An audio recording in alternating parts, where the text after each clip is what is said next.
diversification so we can create jobs with technology and healthcare.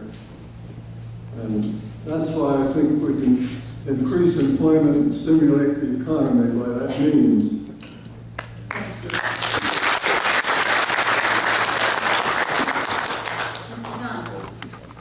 Well, I'm coming out with one note again.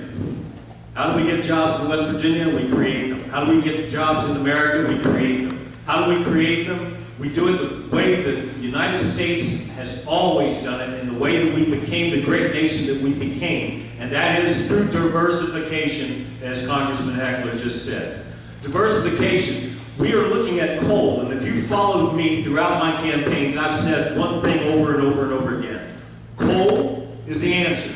Coal can rebuild this nation, but not by wasting it, not by destroying our water supply, not by destroying our ecosystem, not by destroying our tourism system, opportunities and jobs in this state. We do it by stop blowing coal dust in to create electricity, because that is not, and anyone who tells you differently is not informed. That is not what is necessary today. Today, we could be taking coal and creating more than 5,000 products that have been identified with coal. Coal is our new manufacturing base. We talked about the steel has left the nation and gone to China. It has, and it's not coming back. Coal, creating carbon fiber, carbon foam, carbon composites, is the new steel of the new generation, super lightweight, fireproof, and can rebuild this middle class of this nation, and they can do it now, and they can do it under my leadership come November 2nd. Thank you.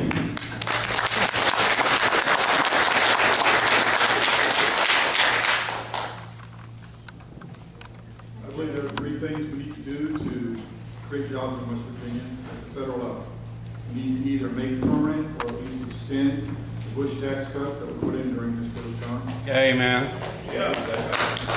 We need to cut discretionary federal spending to the bone, to only the absolute necessary items that need to be spent on.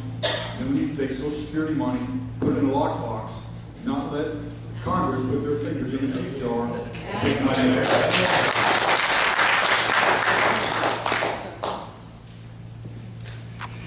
Mr. Cobb? Thank you. Businesses are not going to hire people when there's an uncertainty. That's right. The uncertainty that's caused by Obamacare, financial rate reform, and cap and trade are killing businesses. They don't know what the costs are going to be, therefore they don't know how to plan, and they're afraid to hire anyone. Amen. That's right. I am proposing a fair income tax system for all individuals. I am proposing bringing the corporate income tax rate down to a level where it is at least competitive with foreign countries.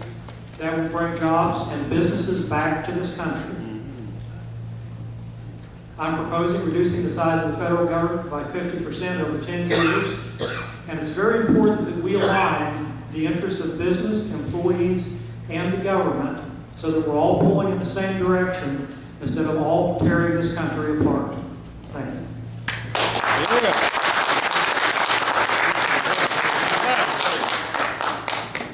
To create jobs, you need an energy source. If we create abundant energy sources, then you have the means by which you can hire people, put people to work, and so on. Now, Mr. Colt was exactly right when he said, erase the uncertainties. We need to erase those uncertainties. That is, lower the taxes so people know that they're going to have, they can keep the fruits of their labor. There you go. Here in West Virginia, we could add an intermediate appellate court with written decisions so people know if a judge decides against them, he has to articulate why he decided against them. Then you can plan in the future. If you don't know what that next tax is coming, why you're having the court decisions against you, you're going to pick up and you're going to move elsewhere, which is what's happened time and time again to jobs here in West Virginia. So you eliminate the uncertainty, so that people keep the fruits of their labor. You have an abundant energy source. We dig the coal, we dig the oil, we dig the gas, we look for solar, we look for alternative means, we bring on nuclear energy, and that's what's going to put us back to work here in West Virginia. Thank you.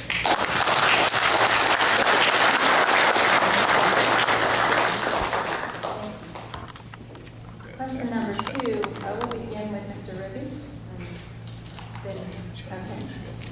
Number 2, as a United States Senator, what would be your approach to the recently passed health care bill, and how do you see the current bill affecting the lives of West Virginians?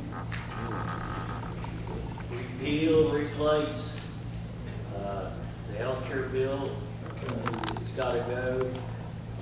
I'm looking at tort reform, being able to buy across state lines, and letting individuals and small businesses pool. As far as the health care bill, the way it is now, it will destroy small business. This new thing coming out at the end of the year, where small business is going to have to 1099 for every purchase over $600, is absolutely ridiculous.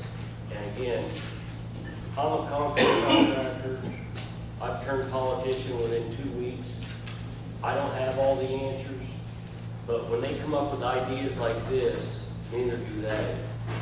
And I'm sorry, I do have to get going because I've got to pour concrete in the morning.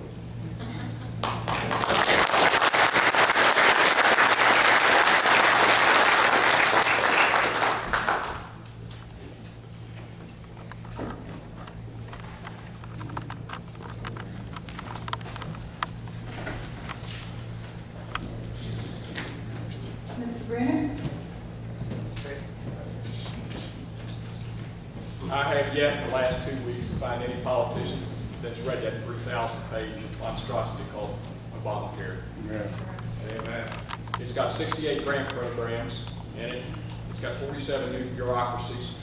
It's got 29 trial project experiments with your health care. It's got 6 regulatory systems, and it's got 6 new compliance standards. Nancy Pelosi said, we'll pass the bill and then find out what's in it. This sprawling bureaucracy, as you see in my principles, that's going to be another thing. I will vote to repeal it. That's right. 117 million Americans are going to be forced to change their health insurance. And remember that 85% of America has health insurance they like.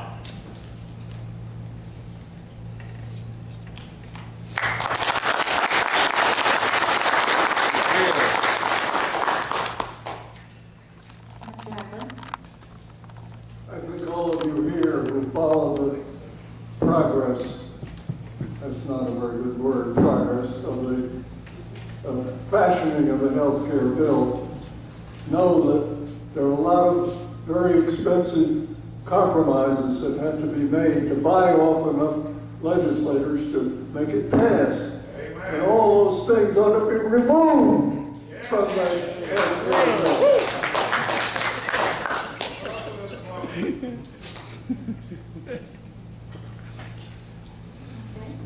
Mr. Johnson? Well, first of all, the health care bill was decided behind closed doors. Deals cut, the typical Washington